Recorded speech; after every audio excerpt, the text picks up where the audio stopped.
भाषायै संस्कृताय मित्राणि। श्री गुरवे नमः। महाकवि शूद्र कुलग्निमित्र की राजधानी विदिशा से मैं तेजेंद्र आचार्य आप सभी का पुनः स्वागत करता हूँ।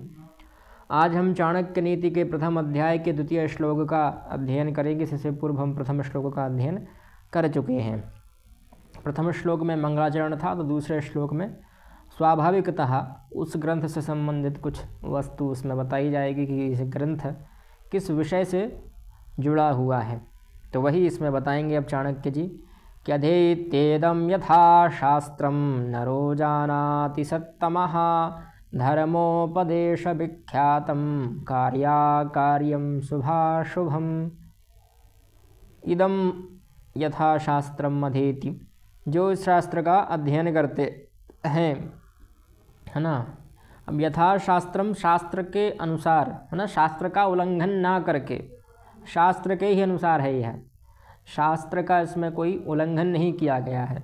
और कैसे व्यक्तियों के लिए है? नरो जानाति सत्तमः, सत्तम लोगों के लिए। सत्तम मतलब बुद्धिमान, विवेकी, है ना, बुद्धिमान, और जिनकी शास्त्र इत्यादियों का ज्ञान हो, उन बुद्धिमान लोगों के लिए यह शास्त्र बनाया गया है। और यदि वह इसको जानते हैं, पढ़ते हैं, तो क्या क्या जान लेते हैं? धर्मोपदेश विख्यातम, है ना, जो विख्यात धर्म के उपदेश हैं वह भी इसमें समाहित हैं। और कार्याकार्यम, क्या करना चाहिए क्या नहीं करना चाहिए ना, कार्याकार्य व्यवस्थित हो, गीता में भी तो कहा। और शुभाशुभम, शुभ कर्म कौन से हैं, अशुभ कर्म कौन से हैं, शुभ क्या है अशुभ क्या है इत्यादि जो चीज़ें हैं, वह सब व्यक्ति इस शास्त्र को पढ़ने से, इस ग्रंथ को पढ़ने से, चाणक्य नीति को पढ़ने से जान जाता है, इसका अध्ययन करने से, है ना। तो यह सामान्य ग्रंथ नहीं है, इसको पढ़ने से आपको लाभ ही है, और समझने से तो और लाभ है। फिर तो आपको मूर्ख बनाना बहुत कठिन एक कार्य हो जाएगा, दुष्कर कार्य हो जाएगा। चाणक्य बहुत कुटिल थे, इसलिए उनका नाम कौटिल्य रख दिया था, है ना। सत्तमः अर्थात श्रेष्ठ पुरुष इस शास्त्र का विधिपूर्वक अध्ययन करके यह बात भली भांति जान जाएंगे कि वेद आदि शास्त्रों में कौन से कार्य करने योग्य बताए गए हैं और कौन से कार्य ऐसे हैं जिन्हें नहीं करना चाहिए, यानी क्या करें क्या ना करें, क्या पुण्य है और क्या पाप हैं, तथा धर्म और अधर्म क्या है ना, धर्म के जो उपदेश हैं वह क्या होने चाहिए, इसकी जानकारी भी इस ग्रंथ से हो जाएगी। मनुष्य के लिए यह आवश्यक है कि कुछ भी करने से पूर्व से इस बात का ज्ञान हो कि वह क्या कार्य करने योग्य है या अथवा नहीं, उसका परिणाम क्या होगा, पुण्य कार्य और पाप कर्म कौन कौन से हैं। श्रेष्ठ मनुष्य ही वेदादि धर्मशास्त्रों को पढ़कर भले बुरे ज्ञान प्राप्त कर सकते हैं। यहाँ यह बात भी जान लेना आवश्यक है कि धर्म और अधर्म क्या है। इसके निर्णय में प्रथम दृष्टि में धर्म की व्याख्या के अनुसार किसी के प्राण लेना अपराध है और अधर्म भी, परंतु लोकाचार और नीति शास्त्र के अनुसार विशेष परिस्थितियों में ऐसा किया जाना धर्म के विरुद्ध नहीं माना जाता।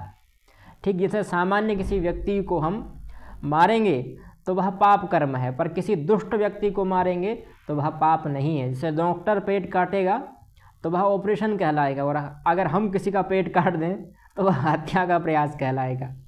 यह अंतर है।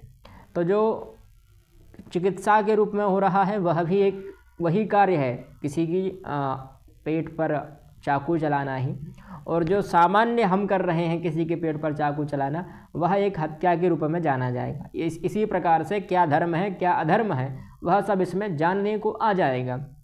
जैसे हम किसी सामान्य व्यक्ति को मारेंगे तो हम पाप के भागी होंगे, हमें पाप लगेगा, पर वही अगर व्यक्ति दुष्ट है, असाधु है, विधर्मी है, तो उसको मारने पर हमें पाप नहीं लगेगा। जैसे रावण को मारा तो रावण को मारने के लिए भगवान श्री राम को कोई पाप नहीं लगा और पुण्यवर्धन ही हुए, यद्यपि वो भगवान है, कर्माकर्म शुभाशुभ इत्यादियों से सब परे हैं।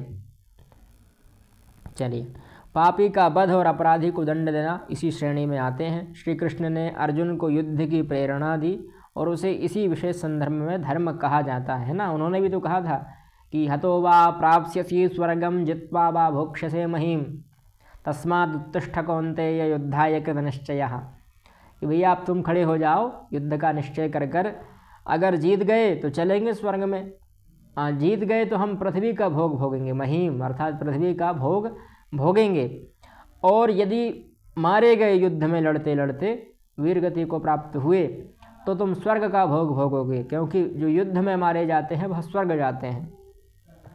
इसीलिए यहाँ आचार्य चाणक्य धर्माधर्म धर्मोपदेश कर्म जो शुभाशुभ कर्म है उनका वर्णन करेंगे। यहाँ आचार्य चाणक्य क्या करना चाहिए, क्या नहीं करना चाहिए, क्या शास्त्र के अनुकूल है, क्या शास्त्र के प्रतिकूल है, वह चीज़ें बताएंगे। तदहं संप्रवक्ष्यामि लोकानां हितकाम्यया येन विज्ञानमात्रेण सर्वज्ञत्वं प्रपद्यते। तत् वह अहम मैं संप्रवक्ष्यामि भली भांति अच्छे प्रकार से विशिष्ट रूप से प्रवक्ष्यामि कहूँगा लोकानां हितकाम्यया लोक की हित की कामना रखकर येन विज्ञान मात्रेण जिसके ज्ञान मात्र से ही सर्वज्ञत्वं प्रपद्यते सर्वज्ञता प्राप्त हो जाती है ना। तो यह किसके लिए है? लोकानां हितकाम्यया लोगों के हित के लिए है, चाणक्य जी के लिए नहीं है। यह तो लोगों के हित के लिए है कि लोग इस प्रकार के दुष्कृत्य ना करें, है ना, सुकृत्य करें। और यदि दुष्कृत्य कर रहे हैं, पापियों को दंड दे रहे हैं, तो वह दुष्कृत्य भी सुकृत्य कहा जाएगा, वह दुष्कृत्य नहीं होगा फिर। अब मैं मानव मात्र के कल्याण की कामना से राजनीति के उस ज्ञान का वर्णन करूँगा जिसे सुनकर, जिसे जानकर जो मानव है, मनुष्य है, वह सर्वज्ञता को प्राप्त कर लेता है, यानी उसको सब ज्ञान हो जाता है। इस ग्रंथ को पढ़कर कोई भी व्यक्ति दुनियादारी और राजनीति की बारीकियां समझकर सर्वज्ञ हो जाएगा। यहाँ सर्वज्ञ से चाणक्य का अभिप्राय ऐसी बुद्धि प्राप्त करना है जिससे व्यक्ति में समय के अनुरूप प्रत्येक परिस्थिति में कोई भी निर्णय लेने की क्षमता आ जाए। जानकार होने पर भी यदि समय पर निर्णय नहीं लिया गया तो जानना समझना सब व्यर्थ है। अपने हितों की रक्षा भी तो तभी संभव है। जैसे अब जो वनवासी लोग हैं, सामान्य उदाहरण दूं मैं, वनवासी लोग हैं बेचारे, उनको उतना अध्ययन अध्यापन का ज्ञान नहीं है, आदिवासी लोग हैं, तो कोई भी मिशनरी इत्यादि आते हैं, उनका धर्म परिवर्तन करा देते हैं। कोई भी मान लीजिए कोई कंपनी चली गई तो जंगल के पेड़ काट लाएगी, उनकी ज़मीन हड़प लेगी। तो इस प्रकार से, क्योंकि उन्हें उनके अधिकारों का ज्ञान नहीं है। जब उन्हें उनके अधिकारों का ज्ञान होगा तो उनके अधिकार उनसे कौन छीन लेगा, जबकि सबसे ज़्यादा अधिकार तो उन्हीं के पास हैं।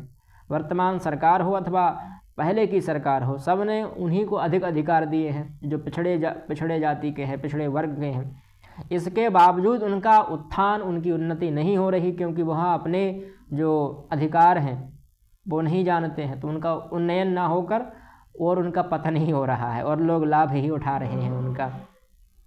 ठीक है, तो इसी प्रकार से जब आपको नीति शास्त्र का ज्ञान होगा तो आप फैसला ले सकते हैं, आप निर्णय ले सकते हैं कि क्या सही है क्या गलत है, वो भी तुरंत, अगर नीति शास्त्र का भली भांति ज्ञान हो तो, है ना। जैसे आजकल अभी बहुत सारी जगह सुनने में आ रहा है कि किसी स्त्री की कामना से किसी पुरुष ने फांसी लगा ली, मृत्यु प्राप्त कर ली, है ना। तो यह जो है ना, यह सब किससे आ रहा है? तो जब चाणक्य नीति पढ़ेंगे आप तो ऐसे जो गलत विचार आते हैं मन में वो सब नष्ट होते जाएंगे। एक सामान्य उदाहरण है, यद्यपि और भी कोई मान लीजिए बेरोजगारी की समस्या को लेकर फांसी लगा रहा है ना, ये सब चीज़ें सामान्य मुद्दे उठ रहे हैं और लोग छोटी छोटी सी बातों पर आत्महत्या कर रहे हैं आज के युग में, क्योंकि उन्होंने नीति शास्त्र का भली भांति अध्ययन नहीं किया है। जिन लोगों ने नीति शास्त्र का अध्ययन किया है वह स्वच्छंद घूम रहे हैं, उनको कोई ऐसी टेंशन नहीं है, चिंता नहीं है, डिप्रेशन में नहीं है वो लोग। और जो हैं तो वह उस चीज़ का अर्थ भी जानते हैं कि हम किस कारण से डिप्रेशन में हैं, किस प्रकार से उससे दूर हो पाएंगे, और लगे हैं, प्रयासरत हैं। इसी प्रकार से जब आपको भली भांति नीति शास्त्र का ज्ञान होगा तो इन सब परिस्थितियों से लड़ने में आपको शक्ति मिलेगी, क्षमता मिलेगी। तो अब हम मिलते हैं अगली वीडियो में, तब तक के लिए जयतु संस्कृतम जयतु भारतम।